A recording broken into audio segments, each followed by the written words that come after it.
Hello and welcome to Richard's Garage.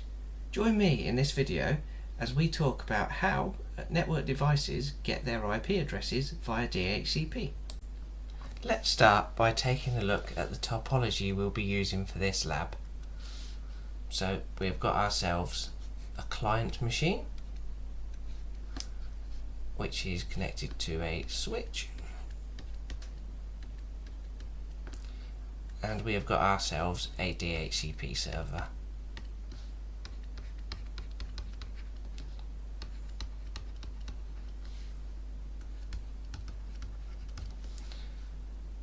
So there's two ways this client could get an IP address. One of those is by assigning a static IP address, and the other is using DHCP.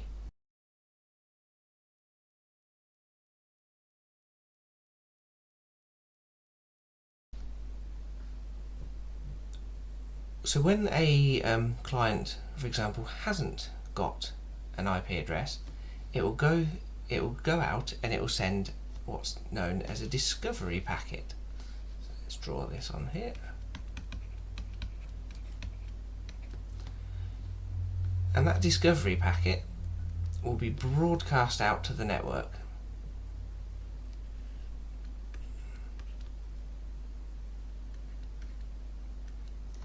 If there is a DHCP server on the network, that will respond with an offer.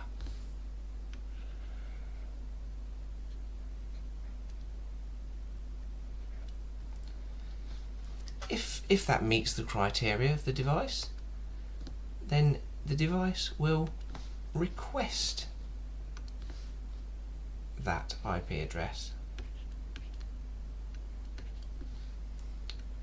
Finally, if that's accepted by the server, it will send back an acknowledgement.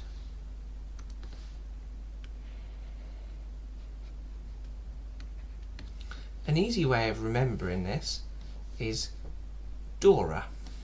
So discover, offer,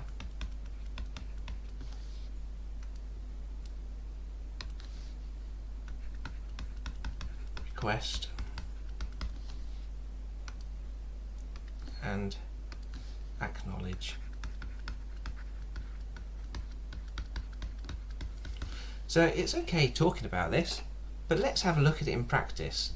What we're going to do is we're going to jump on a machine and we're going to let it get an IP address from DHCP, and we're going to have a look at a Wireshark packet capture.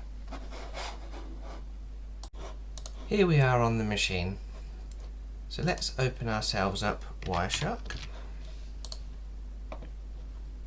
Wireshark is a really useful tool for capturing network traffic.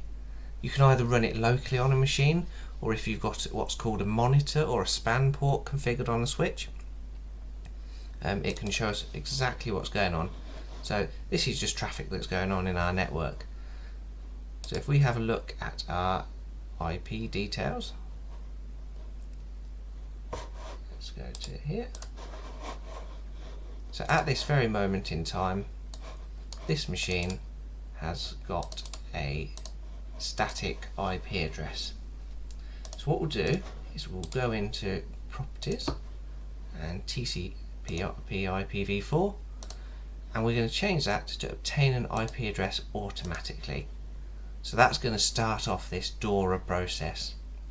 So if I say OK to that, and it happened that quickly. Let's have a look here.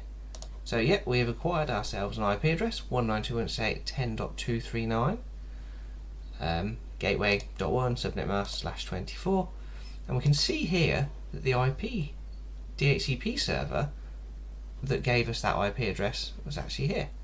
So if we just stop our packet capture and go to statistics and have a look under DHCP, we can actually see that one discover packet was seen here, one offer packet, one request, and one acknowledgement. What we'll do, just to make that a little bit easier, is we'll just sort all of our traffic output and we'll find DHCP. I'm sure you could apply a filter, but let's just go on here. So there we go.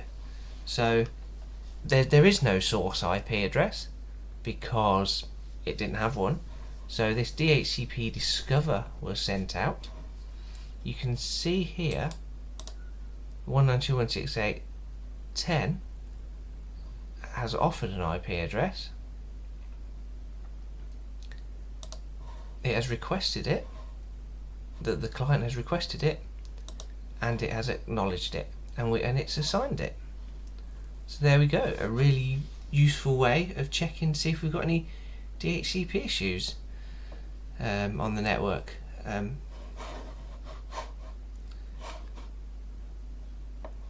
If you don't assign a static IP address and you don't have a DHCP server on a network, you'll often receive what is called an APIPA address, APIPA, and that typically starts with a 169. So that's a good way of identifying that you haven't received a lease from a DHCP server. Let's give that a go. This time I've turned off the DHCP server. Let's open up Wireshark.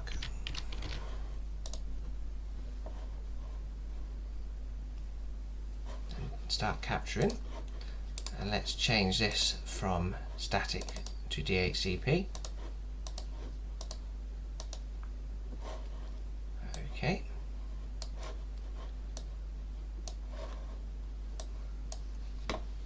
Should just give that a moment.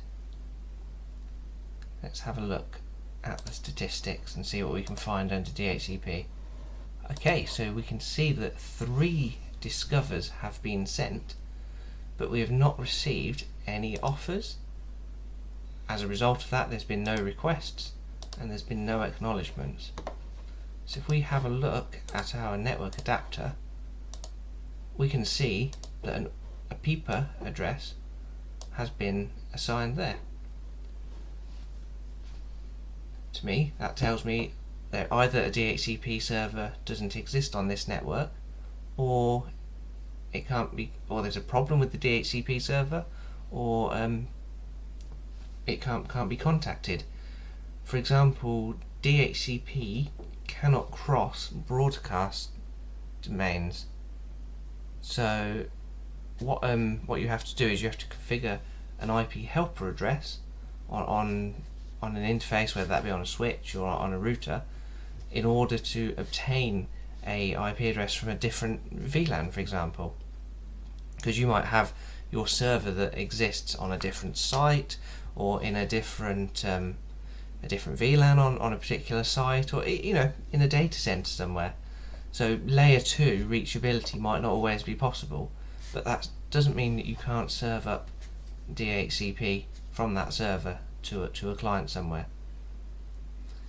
But if you like that video, please hit the like button and feel free to subscribe, and I'll see you on the next one. Thank you for watching.